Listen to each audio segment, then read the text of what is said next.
বেশ কিছুদিন মাস ধরে বা বলা যেতে পারে গতানুগতিক ধরে এই রাজ্যে কান্দনে থেকে শুরু করে দুর্গাপুর একের পর এক গণধর্ষণের শিকার হচ্ছে এই বঙ্গ। এবং গত কিছুদিন আগে দুর্গাপুরে যে ঘটে যাওয়া ঘটনা এবং পরবর্তীকালে মুখ্যমন্ত্রী তার বিরুদ্ধে যে বক্তব্য, তারই প্রতিবাদে আজকে যেমন বিজেপি যুব মোর্চার তরফ থেকে দক্ষিণ কলকাতায় যে হরিশ মুখার্জি সেখানে বিক্ষোভ কর্মসূচি করা হয় এবং আমরা দেখতে পাই মিছিল শুরুর প্রথম থেকেই পুলিশি বাধার মুখে পড়ে সেই মিছিল এবং শেষ মুহূর্তে দেখা যায় রুদ্রনীল ঘোষ সহ বেশ কিছু বিজেপি শীর্ষ নেতৃত্বকে আটক করা হয়। এবং এখন এখানেই প্রশ্ন উঠছে যে এখানে পুলিশের ভূমিকা, এর রাজ্যে পুলিশের ভূমিকা বা পুলিশ মন্ত্রী থেকে মুখ্যমন্ত্রীর ভূমিকা কতটা, সেই নিয়েও কিন্তু রীতিমতো প্রশ্ন তোলা হচ্ছে। হরিশ মুখার্জি স্ট্রিট থেকে সায়ন চক্রবর্তীর রিপোর্ট, ভিশন প্লাস নিউজ। বলছি বারংবার কেন পশ্চিমবঙ্গের মহিলারা অসুরক্ষিত বোধ করবে না? এখানে পশ্চিমবাংলার যেটা ঘটনা সেটা হলো তোমার কামধেনু থেকে কাকদ্বীপ দেখো, হাঁসখালি দেখো, আজকে আমাদের কলকাতা শহরে কসবা দেখো, বিভিন্ন অঞ্চলগুলোকে তুমি দেখো, সমস্ত জায়গায় আজকে নারী নির্যাতনের শিকার।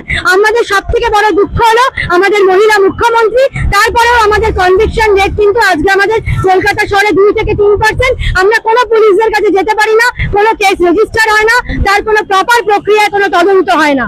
এটা তার কারণ হলো নিষ্ক্রিয় পুলিশ এবং অপদার্থ পুলিশ। পুলিশ আর তৃণমূল কংগ্রেস আজকে সমার্থক শব্দ, তাই তারা আজকে ক্যাডারের মতো কাজ করে। বলছি আপনি তো একজন মহিলা, মুখ্যমন্ত্রী বলছেন রাত্রেবেলা মহিলারা বেরোন কেন, আপনারা তো অন্ধ করে যাবেন, মিছিল করবেন কোন কাউকে? আমরা সবাই করবো।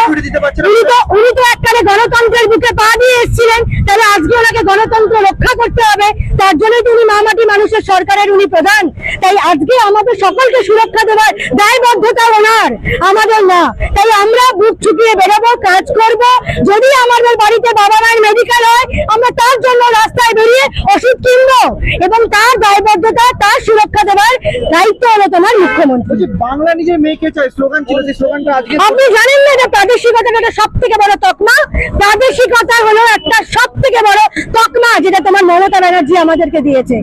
বাঙালি বাঙালিকে চায়, বাংলার মেয়ে বাংলাকে চায়। আজকে এসএসসি প্রার্থীরা যারা দিনের পর দিন আন্দোলন করছে, তারা বাংলার মেয়ে নয়, তারা কি অন্য রাজ্যের মেয়ে?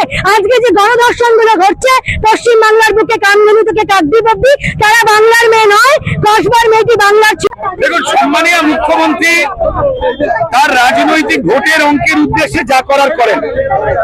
প্রশাসনিক ভাবে পশ্চিমবঙ্গের মানুষকে